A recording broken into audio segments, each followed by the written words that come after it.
नमस्कार, मी शरद माळी. तुम्ही बघत आहात राष्ट्रहित न्यूज. आज मी कोल्हापूरमध्ये पुण्यश्लोक छत्रपती शिवाजी महाराज चौकामध्ये आहे. या चौकामध्ये आता सध्या समस्त हिंदुत्वादी संघटना व हिंदू जनजागृती समिती यांच्या वतीनं तिथे भव्य असं आंदोलन करण्यात आलं. या आंदोलनाचा नेमका काय विषय होता, नेमकं का आंदोलन केलं आणि त्यांनी अशा तीव्र मागण्या सरकारकडे काय केल्या आपण जाणून घेऊया. इथं हिंदू जनजागृती समितीचे कोल्हापूर विभागाचे किरण दुसरे साहेब आहेत, त्यांना आपण विचारूया. आज तुम्ही हे आंदोलन करून नेमके तुम्ही काय सरकारकडे मागण्या केल्या तुम्ही निश्चित सांगा. आज कोल्हापूरमध्ये हे जे आंदोलन झालं, तर या आंदोलनाचा मुख्य विषय असा होता की उद्या नेटफ्लिक्सवर OTT प्लॅटफॉर्मवर महाराज नावाचा एक चित्रपट रिलीज होतो आहे आणि या चित्रपटामध्ये आमिर खानचा जो मुलगा आहे जुनेद खान, तर याने एक मुख्य भूमिका साकारली आहे.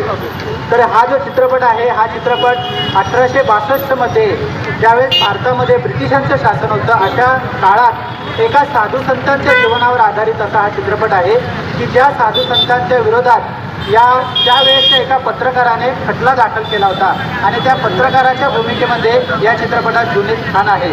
तर या चित्रपटाच्या माध्यमातून ते असं सांगू इच्छितात की हिंदूंचे साधू संत कशा प्रकारे चुकीचे कृत्य करतात.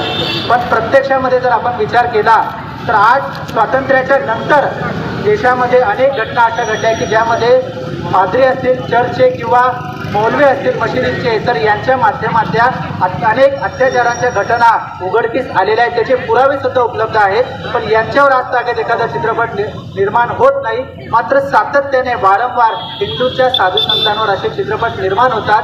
तर आमची मागणी आज अशी आहे की स्वातंत्र्याच्या पूर्वी एखादी घटना घडली आणि त्या संतांना त्या ठिकाणी टार्गेट करून हा चित्रपट जर निर्माण होत असेल तर त्याला हिंदुत्ववादी संघटना पुरजोर विरोध करतील आणि हा चित्रपट पूर्णपणे त्या ठिकाणी बंद पाडतील. हा चित्रपट बंद पाडला जावा, तो रिलीज होऊ नये, अशी आमची मुख्य मागणी आहे. निश्चितच फक्त हिंदूंच्या साधू संतांना नेहमी टार्गेट केलं जाते असं सर्व समस्त हिंदुत्वादी संघटना. अशा अनेक घटना मौलींच्या बाबतीत घडलेल्या आहेत चुकीच्या, किंवा पाद्र्यांच्या बाबतीत असं अत्याचार अनेक पाद्र्यांनी दुसऱ्यांच्यावर केले आहेत. पण महाराज असं कुठलीच चित्र नसताना सुद्धा महाराज साधू संतांना टार्गेट केलं जाते असं यांचं म्हणणं आहे. आणि महाराज जो सिनेमा येतोय त्याला त्यांचा तीव्र विरोधांचं साक्ष लगेच त्याच्यावर बंदी घालावं असं यांचं मत आहे. कॅमेरामॅन दीपक सोबत मी शरद माळे, राष्ट्रहित न्यूज, कोल्हापूर. जय हिंद.